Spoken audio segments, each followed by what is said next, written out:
It's a very good question that is actually very difficult to answer. And I was in Brussels 2 weeks ago and at the European Economic and Social Conference to report from there. And I raised this question to several of the politicians, of the delegates there.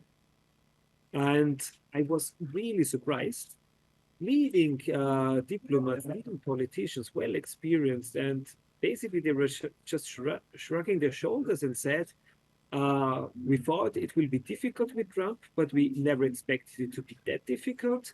And they are just shaking their head and say, let's hope that the United States are coming back to the table.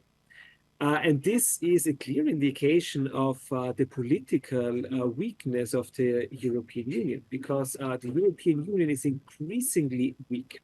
The economy in almost every country is in recession. The country where I'm from, Austria, it's in the worst recession since 1945, since after the Second World War.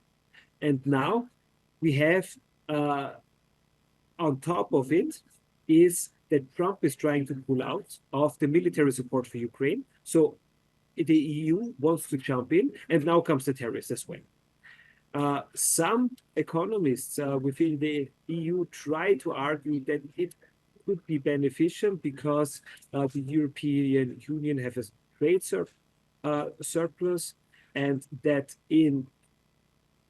it could lead to lower prices, but most economists don't think so. It will be a blow to the European economy.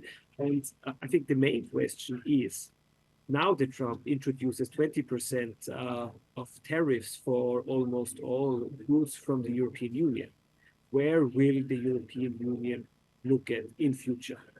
They had a hard line against China and all BRICS states.